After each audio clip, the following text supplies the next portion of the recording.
सज्जनों और देवियों, हमें ये सोचना चाहिए कि जहाँ हम बैठे हैं यहाँ हमारा क्या है।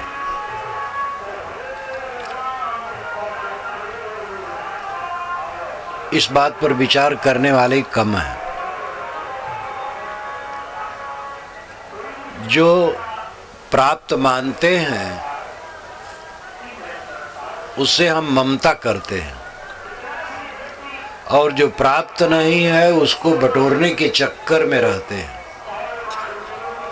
और जपते हैं ये सब मेरा है। गंभीरता से सोचते ही नहीं है कि शरीर मेरा नहीं है तो अपना क्या है।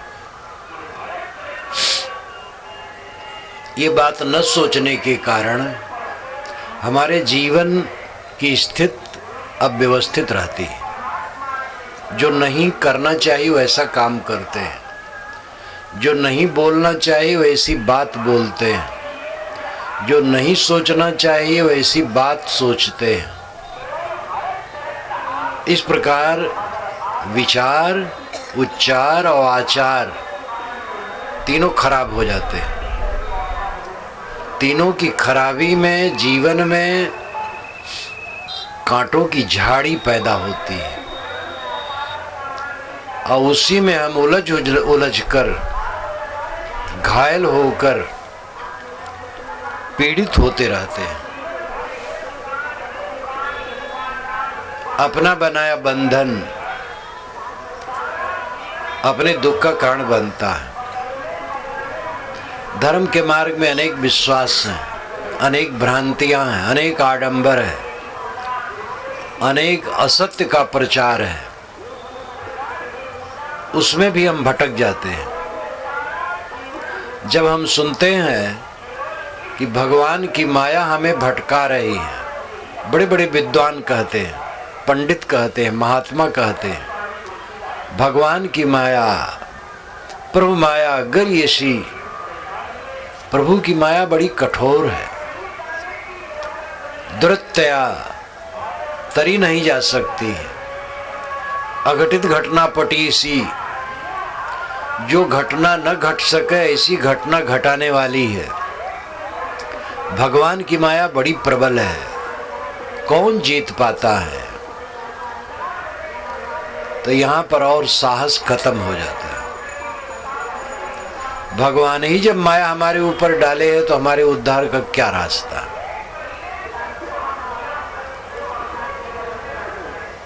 ईश्वर जो चाहता वही करता है, उसकी इच्छा के बिना तृण नहीं हिलता। जब तृण नहीं हिलता है तो और काम कैसे होगा। सब कुछ वही कर रहा है। तो जो अच्छा काम कर रहा है, कच्चा काम दुनिया में होता है वो करवाता होगा, लेकिन जो बुरा हो रहा है वो जेब काटे जा रहे हैं, घूस लिए जा रहे हैं, मिलावटबाजी की जा रही है, सामूहिक हत्या हो रही है, व्यक्तिगत हत्या होती है। गत वर्ष में बंबई में ट्रेन में अनेक जगह बम रख करके एक ही दिन विस्फोट किया गया। बहुत निरपराध लोग मारे गए। आतंकवादी आते हैं उपासना स्थल में, लोग उपासना में लगे हैं, वे 10-20 को भून करके चले जाते हैं। ये सब कैसे होता है। जब ईश्वर की इच्छा के बिना तृण नहीं हिलता है तो ये कैसे होता है। इसका कोई उत्तर नहीं दे मिलता है। फिर आदमी कहता है भाई वो करने वाले अपराधी हैं, भगवान क्या करे। तो ये उत्तर तो नहीं हुआ। ईश्वर समर्थ है और उसकी इच्छा बिना तृण नहीं हिलता है तो कैसे हो सकता है बम विस्फोट। इसलिए आदमी उलझा है। और मोह यह है कि शास्त्र में लिखा है, महापुरुष कहते हैं, शास्त्र अनेक हैं, और ये शास्त्रों के जंगल में जो कुछ लिखा है सब सच नहीं है और सब झूठ नहीं है। आपको निर्छीर विवेक करना पड़ेगा। युक्ति और प्रमाण से कोई बात सिद्ध होती है। युक्ति प्रबल है और प्रमाण उसका सहायक है। युक्ति लीजिए, आप तम्बाकू खाने लगे तो ये भगवान की माया है कि आपकी माया है? तम्बाकू आप खाने लगे बिना ईश्वर की इच्छा के, तो तम्बाकू कैसे खा सकते हैं? जब तृण नहीं हिलता है तो तम्बाकू कैसे खाएंगे? तो इसमें भी ईश्वरी दोषी होगा। युक्ति क्या है? क्या ईश्वर यही करवाता है? सब तम्बाकू खिलाता है, सबको शराब पिलवाता है? ये युक्ति ठीक नहीं है। युक्ति यह है, तर्क यह है कि हम कुसंग में पड़ते हैं। तम्बाकू खाने वाले से मित्रता हो गई, उसने कहा लो यार खाओ, हम कहते नहीं, हम नहीं खाते हैं। अरे तुम भी कैसे आदमी हो, बिना अमल के मर्द जैसे बाड़ा बर्द। कुछ उल्टा सीधा कहा, फिर कहा रे लो देखो तो। अगर हम दृढ़ नहीं तो फेवर में पड़ गए, तो थोड़ा सा जीभ पर रख लिए, चिड़चिड़ाया, नशा आया, खराब लगा, लेकिन नशा में थोड़ा सा आनंद मान लिया, तो दोबारा वो दिया तो नरमी से ले लिए, और 2-4 बार दूसरा दिया, अब स्वयं खोजने लगे, बस आदत पड़ गई। इसमें ईश्वर को क्या कर रहा है? क्या दोष है ईश्वर का? ईश्वर की माया इसमें क्या है? आपकी माया है। आपके दिल की कमजोरी, चरित्र में दृढ़ता न होना, संकल्प शक्ति मजबूत न होना, प्रलोभन होना, ढील ढाल होना, पसावन का दोना, थाली का बेल जिधर ढनगा उधर ढनक जाए। आपकी सब कमजोरियां हैं, ईश्वर की माया नहीं। मन में हुआ, चोरों की संगत हुई और कहा यार क्या तुम लोग क्या काम करते हो?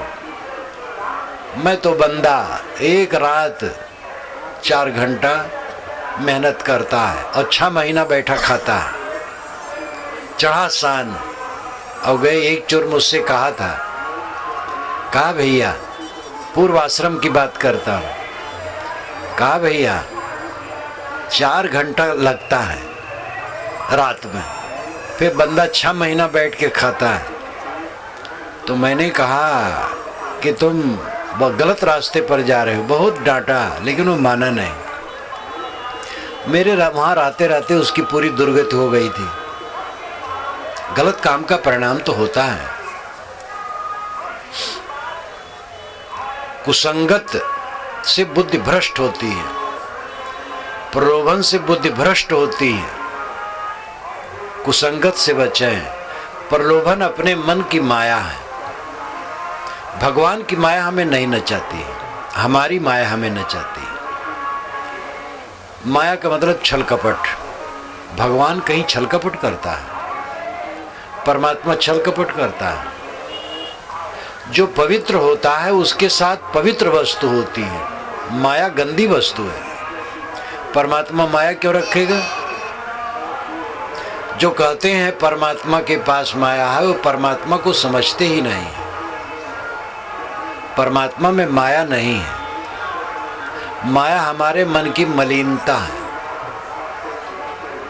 किताब में लिखा है, किताब में तो बहुत कुछ लिखा है। भागवत में लिखा है कि राजा प्रिवर्त 11 अरब बरस राज्य किए और 2-2.5 हजार बरस का इतिहास नहीं मिलता। ये भी लिखा है, किताब में लिखा है। सगर के पुत्रों ने नख से खोद खोद करके समुद्र बना दिया। कोई विज्ञान है? किताब में जो लिखा है सब सच नहीं है और सब झूठ नहीं। विचारक बनो, चिंतक बनो, वेद के ऋषि कहते हैं सत्यमेवोत्थितो पुनन्तो यत्र धीरा मनसा वाचम कृत। चलनी से जैसे सत्तू छाना जाता है वैसे विचार से वाणी को छानो। और कबीर साहब की साखी तो जगत प्रसिद्ध है, आप जानते हैं। साधु ऐसा चाहिए जैसा सूप सुभाए, सार सार को गहरे थोथा दे उड़ाए। विचारवान बनो। माया हमारी है जो हमें दुख देती है, भगवान की माया हमें दुख नहीं देती, दूसरे की माया हमें दुख नहीं देती है। और ईश्वर प्रेरित करके हमसे कुछ करवाता है, और जितना अच्छा बुरा करते ईश्वर की जिम्मेदारी में है, ये गलत बात है। जैसी हमारी बुद्धि होती है वैसे हम सोचते हैं, वैसे बोलते हैं, वैसे करते हैं। इसलिए पूरी जिम्मेदारी हमारी अपने ऊपर है, अपने सोचने, बोलने और करने की। यही सत्य है और यही कल्याण का रास्ता है। अगर हम स्वतंत्र हैं तो सुधर सकते हैं, अगर परतंत्र हैं तो सुधर नहीं सकते हैं। अगर हमसे कोई दूसरा करवा रहा है तो हम तो परतंत्र हैं। ये भी तो लोग कहते हैं हम लोग कठपुतली ही हैं, भगवान सूत्रधार है। ये भक्ति भावना की बात है, और ये थोड़े इसका विचार होना चाहिए, ज्यादा नहीं, फिर तो और गड़बड़ करेगा, क्योंकि ये सत्य नहीं है। आप सूत्रधार खुद हैं, आप अपने कर्मों के कर्ता और विधाता हैं। ये भी शास्त्र में लिखा है, दोनों बातें शास्त्र में लिखी हैं। इसलिए विचारक बनो। आपके जमीन में कोयला भी है, हीरा भी है, तेल भी है, पेट्रोल पानी भी है, सब कुछ है। ऐसे शास्त्रों में है सब प्रकार की बातें।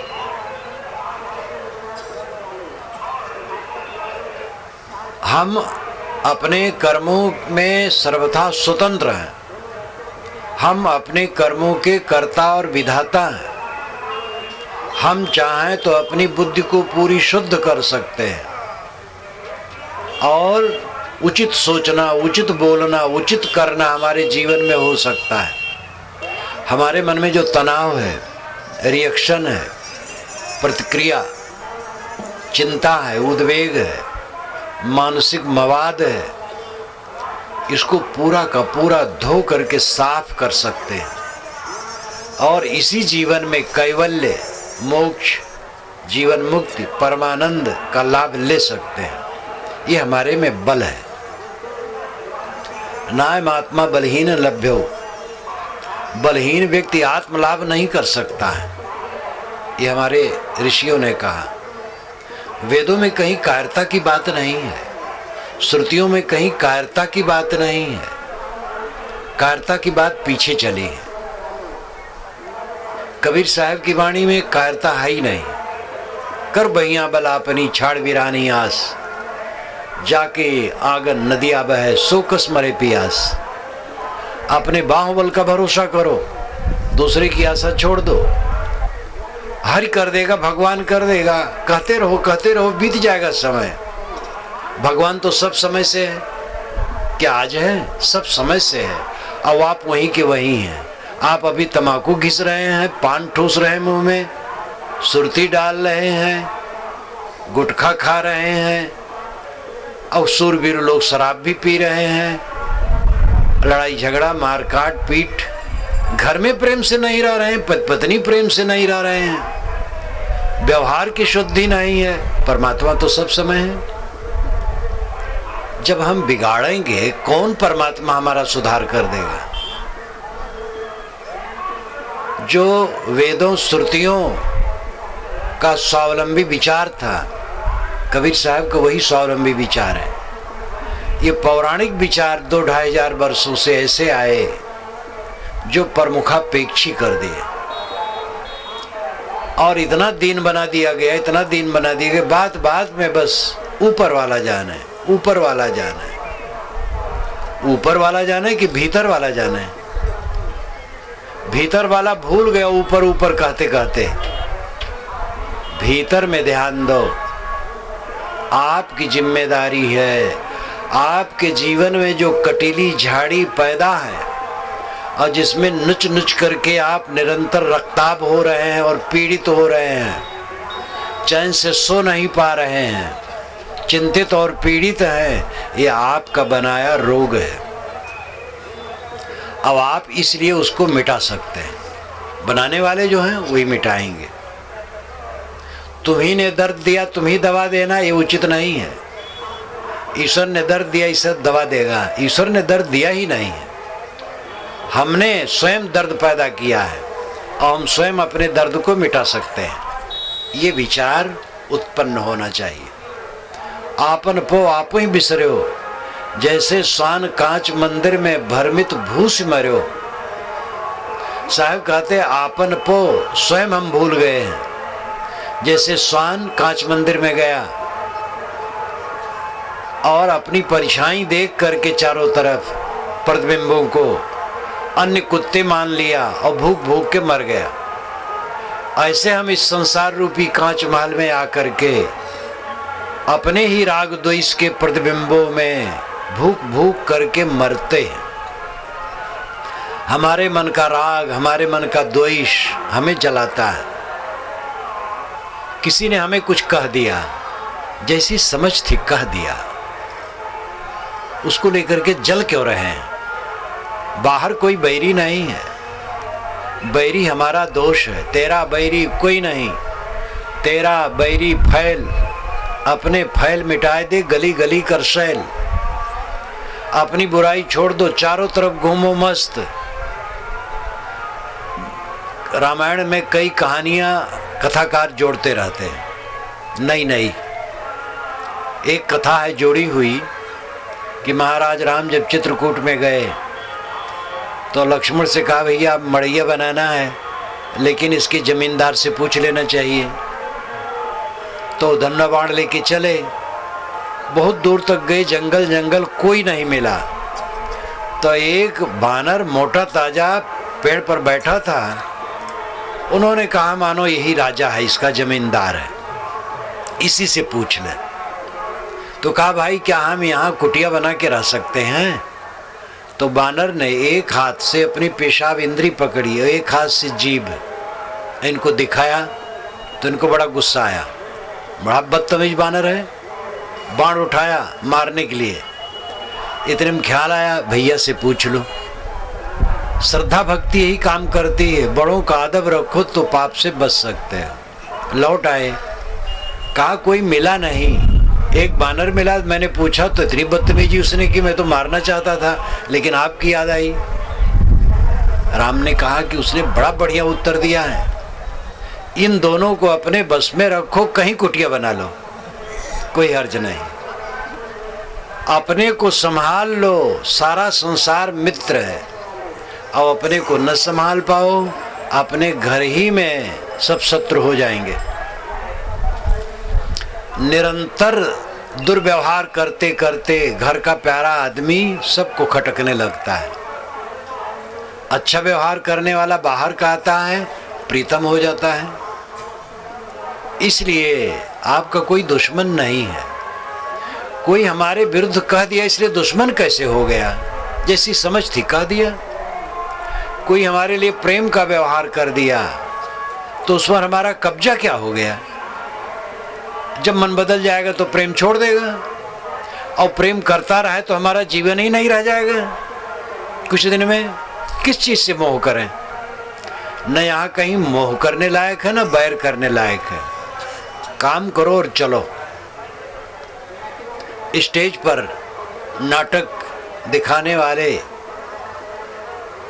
चढ़ते हैं कलाकार, साधु बन के आते हैं, चोर बन के आते हैं, राजा बन के आते हैं, चपरासी बन के आते हैं, अपना नाटक दिखा करके उतर जाते हैं। तैसे यहाँ एक नाटक है जीवन का, लेकिन हम इसको समझ नहीं पाते हैं। हम इतने समझते हैं, थोड़ा होश में आए, पढ़े लिखे, फिर धंधा खोजे, फिर विवाह किए, बच्चे पैदा किए, फिर उनको पाले पोसे, फिर लड़े झगड़े, फिर उनकी निंदा करते रहे और निंदा करते करते मर गए। बूढ़े बच्चों की निंदा करते हैं, अरे माताएं अपनी बहुओं की निंदा करती हैं, और बहुएं अंत में काम देने वाली हैं। ये अपनी बिटिया का तो बहुत मोह करती हैं, बहुओं से बैर, और बिटिया तो सेवा करने वाली नहीं, बहू सेवा करने वाली और बहू से बैर। इसलिए ध्यान दें, जो कोई हो सास, वो समझे इस बात को। वास्तव में बहु पुत्री है। अब आप लोग अपने बच्चों की बुराई करते रहते हैं। जहाँ चार बूढ़े बैठेंगे बस यही चर्चा शुरू, कहो भैया कुशल मंगल, क्या कुशल कहें, लड़का कहा नहीं मानता। अरे यार, तुम्हारा लड़का तो तुम्हारे पास बैठ तो जाता है, हमारा लड़का तो बैठता ही नहीं। तीसरा कहा था लड़के का नाम ना लो, लड़का क्या दुश्मन है, बस बुराई करना शुरू। और जितने बुराई करोगे घूम करके लड़के के पास जाएगी। अच्छी बात कहो तो नहीं जाएगी, बुराई बात तो कहने में चटपटी लगती है, लोग कहते हैं, उतने फर्क होगा। इसलिए आश्रयी जन आपकी सेवा करें, उनको धन्यवाद दो, न सेवा करें धन्यवाद दो, प्रेम करें धन्यवाद दो, कट कह दें तो भी धन्यवाद दो। सुख से जीने का रास्ता है, अपना चित्त निर्मल करो। आपके पास कौन रहेगा? क्या पत्नी बच्चे रहेंगे? क्या हमारे शिष्य हमारे साथ रहेंगे? देखो ज्वलंत उदाहरण सामने है हमारे। आज महेश जोगी जी का आज दाह संस्कार हो गया होगा। 60 लाख से इस दुनिया में, खरबों की संपत्ति फैली है दुनिया में, उनके साथ कौन है? कोई नहीं। इतना ज्वलंत सत्य है, आदमी कितना भ्रमित है। अहन्यानि भूतानि गच्छन्ति हि यमालयम शेषाः स्थावर में चंद के माश्चर्यमतः परम। यक्ष ने पूछा युधिष्ठिर से कि आश्चर्य दुनिया में क्या है, तो युधिष्ठिर ने कहा अहन्यानि भूतानि, रोज रोज प्राणी यमलोक को जाते हैं, लेकिन जो बच्चे हैं वो यही चाहते हैं हम यहीं रहें। इससे बड़ा आश्चर्य क्या है? बड़े बड़े राजे महाराजे नेता महात्मा सब जाते हैं, कैसे हम लोग रहेंगे? और रह करके क्या पाएंगे? अगर रहें और शरीर ये बुढ़ाते बुढ़ाते सड़ जाए और खिसक न पावे तो क्या फायदा होगा? रहने का मोह बेकार है। काम करें, जिसके लिए आए हैं वो काम करें।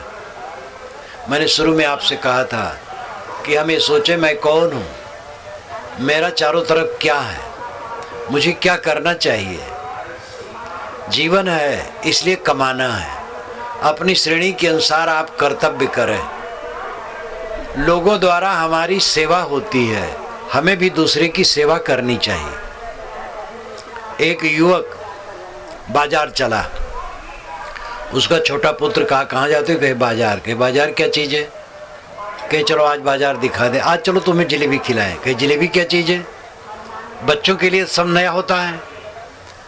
उसने कहा कि जलेबी वह चीज़ है जिसको हजारों लोग लाखों लोग बनाते हैं। लाखों लोग बनाते हैं? घोर आश्चर्य हुआ। घर में माता अकेली रोटी बनाती है। गया, पिता ने खरीद करके दे दिया जलेबी। कहा पिताजी एक आदमी छान रहा है, आप कहते लाखों लोग बनाते हैं। कहे बेटा हिसाब लगाओ तब पता लगेगा। इसमें मैदा है, तेल है, शक्कर है, हलवाई ने बनाया है, कढ़ाई में बनाया है। और बातें छोड़ दो, केवल कढ़ाई लो। कढ़ाई के लिए लोहा चाहिए, और लोहा के लिए जाना पड़ेगा स्टील प्लांट भिलाई या किसी भी स्टील प्लांट में। और वहाँ कितनी दूरी में उसका क्षेत्र है, कितने लोग काम करते हैं, और वहाँ भी स्टील नहीं मिल सकती है। जब और आगे पर्वतीय क्षेत्र से लोहा मिश्रित पत्थर खुद के आएगा ट्रेनों में भर करके। बच्चा बहुत मेधावी था। कहा पिताजी समझ गया, अब न बताइए। एक जलेबी के पीछे लाखों लोगों के हाथ हैं। हम लोग कपड़े पहने हैं, किसने हमें दिया और किसने कहाँ से लाया, और फिर इसका सूत किसने काता, बनाया किसने, रुई कौन ओटा, किसके खेत में कपास हुआ, श्रम कौन किया, एक कपड़े के पीछे कितने लोगों का हाथ है। हम पुस्तकें पढ़ते हैं, लेखक एक बिंदु रखता है कागज पर, फिर लिखती लिखती मोटी पुस्तकें लिखता है। कागज कौन बनाता है, छपाई कहाँ होती, स्याही कौन बनाता है, एक किताब के पीछे कितने हाथ हैं। पूरे संसार से हम उपकृत हैं, पूरे संसार का उपकार है हमारे ऊपर। इसलिए हम जीवन भर कुछ ऐसा करें जिससे दूसरे की सेवा हो सके। अपना जीवन पालना है, जीवन मुक्त को भी भोजन और कपड़े चाहिए, इस तथ्य को कोई भुला नहीं सकता है। लेकिन क्या खाना ही जीवन है? कमाना तो इसलिए है कि खाओ, और खाना इसलिए है कि ठीक से जियो। जीना किस लिए है? जीना है बच्चा पैदा करने के लिए, लड़ाई करने के लिए, झगड़ा करने के लिए, काम क्रोध लोभ मोह में उन्मत्त रहने के लिए, तंबाकू खाने के लिए, बीड़ी पीने के लिए, शराब पीने के लिए, कलह करने के लिए, गुटबंदी करने के लिए। और कुछ बाहुबली होते हैं जो उनके मन के विरुद्ध हुआ मरवा दिए, लुटवा दिए, फुकवा दिए। ये सब करने के लिए, यही करने के लिए है। कमाओ खाने के लिए, खाओ जीने के लिए, और जियो आत्मोद्धार के लिए। आत्मोद्धार का अर्थ है अपने आप को ऊपर उठाना। ऊपर उठाना किससे? कीचड़ से। कीचड़ क्या है? मनोविकार। मनोविकार कीचड़ है। मनोविकार से निकल आना वैकुंठवास है। वैकुंठ का वर्णन हिंदू परंपरा में भी है, इस्लाम में भी है, ईसाईयत में भी है, और लोगों में भी है। नरक का भी वर्णन है। वो सामान्य लोगों को बताने के लिए है, थोड़ा भय देना, थोड़ा प्रलोभन देना। जो वर्णन है वो काल्पनिक है, पूरा काल्पनिक, वो कहीं नहीं। स्वर्ग है मन की निर्मलता, नरक है मन की मलिनता। यही वैकुंठ और नरक की बात है। वैकुंठ कुंठा रहित हो जाना, विकुंठ, वैकुंठ का शुद्ध शब्द है विकुंठ। कुंठा रहित, कॉम्प्लेक्सेस रहित, कोई ग्रंथि नहीं, कोई मनोविकार नहीं, नींद खुली, कोई मनोविकार नहीं, कोई झटका नहीं चित्त में, चिंता नहीं, उद्वेग नहीं, किसी से वैर नहीं, किसी से मोह नहीं, सबके प्रति भगवत दृष्टि है। देखो भगवान सब बैठे हैं। अगर कोई कहे कि आनंद भवन के पास भगवान अभी आने वाला है, हवाई जहाज से उतरा है और कार से वहीं आएगा, तो आप लोग सब भर भागेंगे भगवान के दर्शन के लिए। और मैं कहूँ ये सब भगवान बैठे, तो आप कहेंगे ये भगवान है? ये भगवान नहीं। जो दुकान पर आते हैं ग्राहक, को भगवान कहाँ है? भगवान तो हैं या तो पत्थर की पिंडियों में, या तो आकाश की शून्यता में। दो प्रकार के उपासक हैं। तो पत्थर की पिंडियों के सामने कुछ लोग सिजदा देते हैं, सिर झुकाते हैं, और कुछ लोग आकाश की तरफ पुकारते हैं। लेकिन ये जो प्राणी हैं इनके साथ हमदर्दी नहीं। घंटा घंटा पूजा करने वाले जब ऑफिस में बैठते हैं, जहाँ पूजा किए हैं वहाँ तो भगवान को भोग लगा आए हैं, तो दियम वस्तु गोविंदम का करके पानी उछाल दिए, कुल अपना खा गए। अब यहाँ पर दुकान पर बैठे तो ग्राहकों को ठगते हैं। जो असली भगवान है, जो खाने वाले हैं उनकी खुराक छीनते हैं, और जो नहीं खाने वाले हैं उनको खिलाएं। और ऐसे ही लोग ऑफिस में बैठते हैं, भगवान के भक्त होते हैं, बिना घूस के काम नहीं करेंगे। तनख्वाह तो ऊपर की चीज़ है, खास आमदनी तो ये घूस है। जब कोई नौकरी पाता है तो लोग मित्र पूछते हैं कितनी तनख्वाह है? ऊपर की आमदनी, ऊपर की आमदनी तो नहीं। अरे यार कोई अच्छी जगह नहीं, तनख्वाह थोड़ी हो, ऊपर की आमदनी ज़्यादा हो तो बढ़िया जगह है। ऊपर की आमदनी क्या है? वही जीवन में मवाद बनाने वाली है। लेकिन ये समझ पाना मुश्किल है, क्योंकि प्रलोभन इतना है, ऋषियों ने बहुत पहले हमें जगाया है। वेद के ऋषि कहते हैं, हिरणमैन पात्रेण सत्यस्यापेतम मुखम तत्तम पूषण पावरण सत्य धर्माय दृष्टे। सत्य का मुख सोने के चमकते हुए बर्तन से ढका हुआ है। तत्तम पूषण पावरण, तत्तम उसे तू पूषण अपूषण। पूषण कहते हैं जो पोषण करे। ज्ञान विज्ञान का पोषक कौन है? ये आत्मा है। सोने की खान है, कोयले की खान है, पत्थर की खान है, तेल और पानी का स्रोत है, ज्ञान का स्रोत और खान कहीं है? वो मनुष्य है। लेकिन आदमी की भूल है, कहता है मनुष्य तो अल्पज्ञ है, ज्ञान वाला कहीं दूसरे जगह है। फिर वो परोक्ष में भटकता है। ज्ञान की खान मनुष्य है। सारे ईश्वरों की कल्पना करने वाला मनुष्य है। सारे देवताओं का सृजन करने वाला मनुष्य है। वैदिक देवता आज कहीं पूजे नहीं जाते हैं, कोई जानता ही नहीं। मरुत वरुण अग्नि उषा अश्वनी दधिक्रा, इनको कौन जानता और पूजता है? आज जितने देवता पूजे जा रहे हैं भारत में, वैदिक नहीं है। तो ये देवी देवताओं का प्रचलन समय से बदलता है। मनुष्य की सारी उपज है। ज्ञान विज्ञान का स्रोत मनुष्य है। ऐसा महान मानव अपने को कितना नीचे किए हुए है। स्वर्ग आपके अंदर है और नरक भी हम खुद बना लेते हैं। स्वर्ग का अर्थ है अपने में लौट आना। सहगा स्वर्ग, अपने में लौट आओ, आत्मस्थ हो जाओ। शय्या आसन अस्थोथ पथ प्रजन वास्वस्थ परछिण वितर्क जाला संसार भी इच्छा में क्षमाणा सात नित्य मुक्तो अमृत भोग भागी। शैया पर लेटा हो, आसन पर बैठा हो, रास्ते में चलता हो, स्वस्थ हो, अपने आप में संतुष्ट हो, कहीं लालच नहीं, कुछ देख करके खींचता नहीं। पैदल जा रहा है, किसी की गाड़ी जा रही, कोई हर्ज नहीं, गाड़ी वाला जाए। कोई मन नहीं चलता ऐसे गाड़ी मेरे होती। किसी का धन देख करके कुछ भी मन नहीं चलता ऐसे धन होता। तृप्त आत्मा है, जो है बहुत है।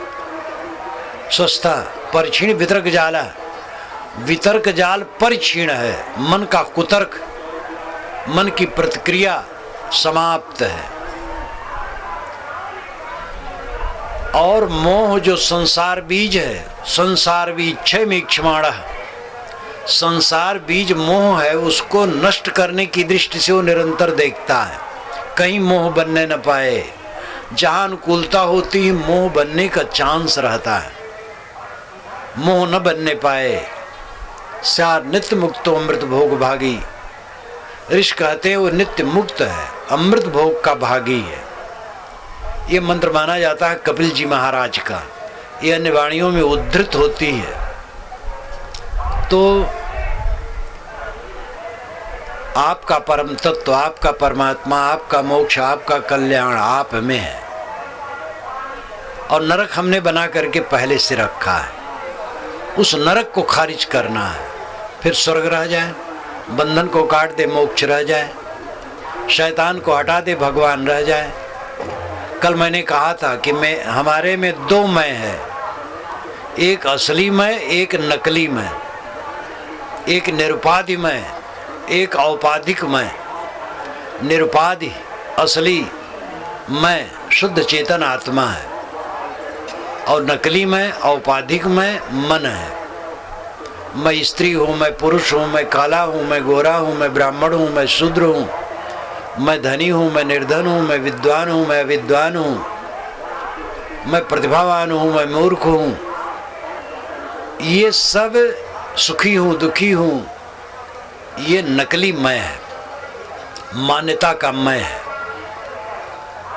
इन सब बातों को ठीक से समझना चाहिए। प्रवचन में आपको एक ठोकर दिया जाता है कि आप जग जाएं, भूख लगे और विवेकवान संतों के पास जाएं, उनसे और पूछें ठीक से, और ऐसे किस्म के ग्रंथ पढ़ें और मनन करें और चिंतन करें और साधना करें, तब धीरे धीरे होगा। भीड़ में प्रवचन सुन करके कुल काम नहीं होगा। एक प्रेरणा लेना होगा और प्रेरणा लेकर के डट पड़ना होगा। एक प्राइमरी स्कूल का पाठक होने के लिए, अध्यापक होने के लिए 20-25 वर्ष की उम्र तक पढ़ना पड़ता है। कल्याण का काम लोग सस्ते में चाहते हैं। ऐसे चलते चलते एक बार भीड़ में जब मैं उठा तो एक सज्जन ने कहा, महाराज थोड़ा सा बता दीजिए, समाधि के विषय में बता दीजिए। हम के भैया ये भीड़ है, अब हल्ला हो रहा है, इसमें समाधि की बात बताई जा सकती है, मंच से तो कुछ उस पर कहा जा सकता था। अकेले में आओ, शांति में बैठो, समाधि की बात कही जाएगी। आज समय बहुत तेज है और लोगों की आदत ऐसी हो गई है भागने की। भागने का युग है, सब भाग रहे हैं। ठीक है, समय के साथ चलो, लेकिन इसके लिए स्थिर होना पड़ेगा। भागते भागते एक दिन तो रुकना पड़ेगा। एक कहानी याद आई, एक राजा ने घोषणा की कि मैं ज़मीन बेचना चाहता हूँ मिलों में, जिसको खरीदना हो खरीदे। तो एक आदमी पहुँचा राजा साहब के पास, कहा हुजूर भाव क्या है? कहे 100 रुपया घंटा। के हुजूर समझ नहीं पाया।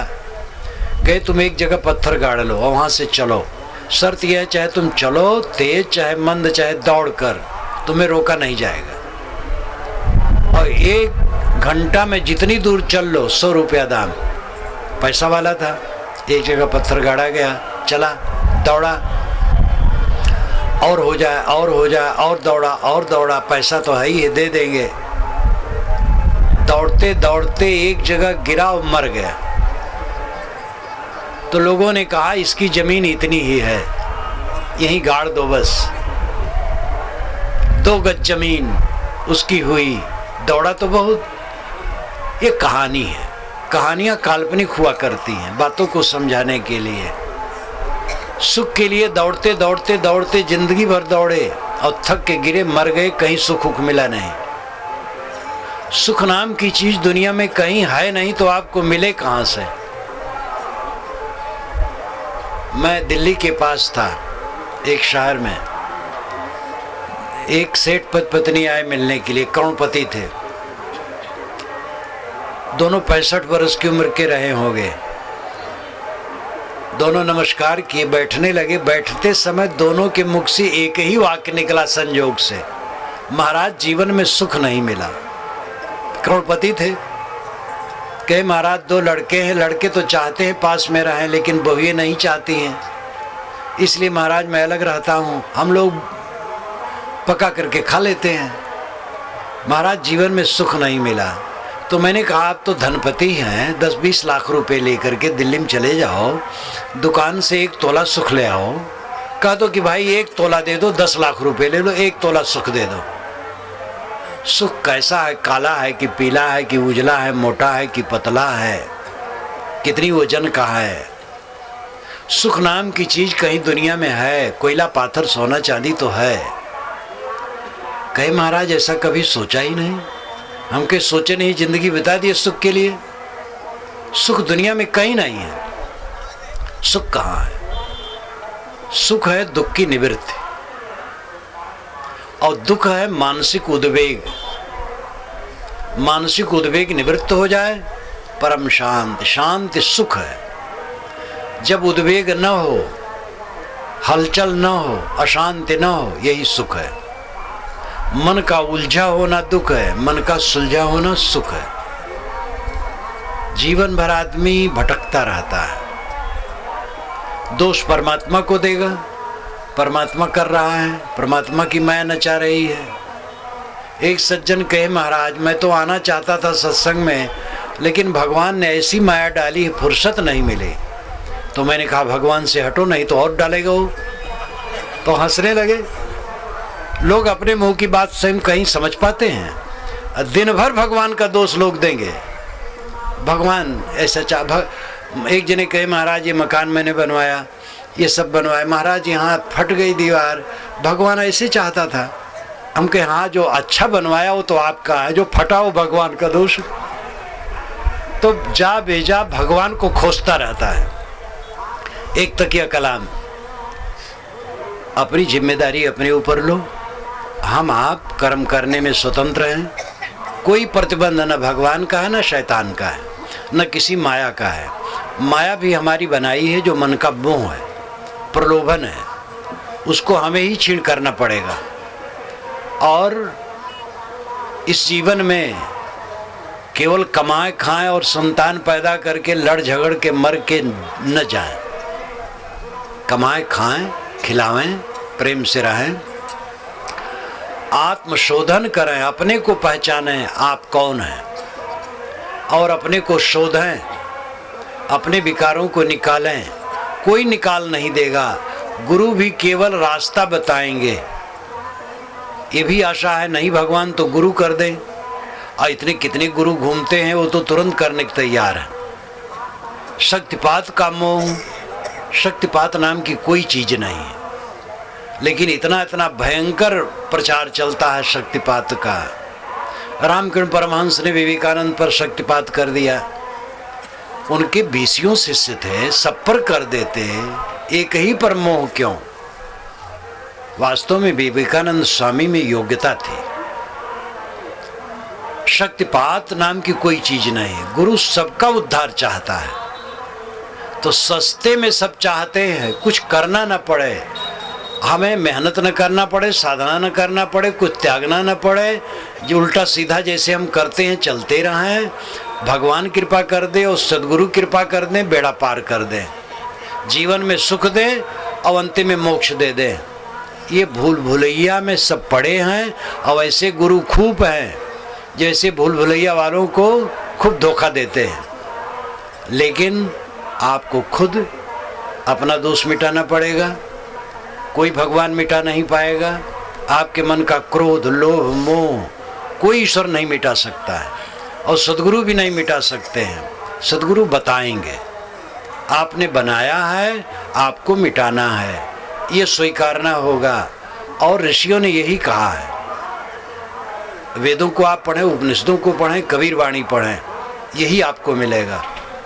पुराणों में ऐसी बात है, बिल्कुल ऐसा नहीं कि नहीं है, लेकिन परावलंबी की बात बहुत है, कपोल कल्पित बातें बहुत हैं, और उसी का आजकल बोलबाला है। और उसमें भी जो न्याय की बातें पंडित लोग छोड़ देते हैं, महात्मा लोग सस्ती बातें लेकर के प्रचार में उतर पड़ते हैं। कर्म सिद्धांत को मजबूत करने की बातें भूल गई। मैंने एक दिन बताया था कि 18 पुराण और महाभारत, इन 19 जिल्दों में 40,000 श्लोक होंगे जो इस प्रकार सस्ते नुस्खे उसमें बांटे गए हैं। सारा पाप कट जाएगा। अब यही देखो, गंगा में नहाओ पाप कट जाए, मोक्ष हो जाए। गंगा में नहाते ही मोक्ष हो जाता है, तो गंगा में नहाते मोक्ष हो जाता है, तो उसके लिए प्रमाण क्या है? गंगा में स्नान करके आदमी निकले और उसके अंदर में काम, क्रोध, लोभ, मोह, ईर्ष्या कुछ रह न जाए, शीतल शांत हो जाए, तृप्त आत्मा, तो मुक्त हो गए। और गंगा में स्नान करके निकला, कपड़ा पहना और तुरंत तम्बाकू रगड़ करके मुंह में भरा, तम्बाकू तक नहीं छूटा, काम करो तो दूर है, तो काम मोक्ष हो गया। वो महिमा परक वचन है। महिमा परक वचन पंडितों ने कहा तो हजारों लाखों लोग आ जाते हैं, और संतों के वचन अगर सुने समझे तो उनका लाभ होगा। लेकिन तो संतों के वचन की क्या जरूरत है, और साधना की क्या जरूरत है, जब गंगा में नहाने से पाप कट जाता है और मोक्ष हो जाता है। तो जो लाशा लगाए वो लाशे पकड़ करके उनको दबा दिया, और आगे बढ़ने की चेष्टा ही नहीं की गई। तो इस पर ध्यान दें, मनन करें। ये जीवन बड़ा मूल्यवान है और आजकल में खो जाने वाला है, लेकिन आप स्वयं खो नहीं जाएंगे। आप जहाँ रहेंगे अपने आप रहेंगे।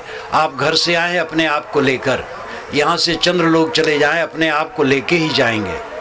सब कुछ मिलेगा और छूटेगा, लेकिन आत्मा से आत्मा कभी अलग नहीं होगा। इसलिए अपने आत्मा को पहचानें। आत्मानं चेद विजानीयात् मैं अस्मित् पुरुषः किमिच्छन्ति कस्य कामाय शरीर मन संजरेत। जिसने समझ लिया ये आत्मा ही परम पुरुष है, वो किस इच्छा से, किस कामना से भटकेगा। इसलिए कर बहियाँ बला अपनी छाड़ वीरानी आस, जाके आगर नदिया बहे सो कस मरे पियास। इस आत्मबल की आवश्यकता है। अपनी तरफ लौटो, अपने को सुधारो, अपने को संभालो, जीवन को भूल भुलैया में मत बिताओ। आप लोगों को धन्यवाद देते हुए मैं अपनी वाणी को विराम देता हूँ।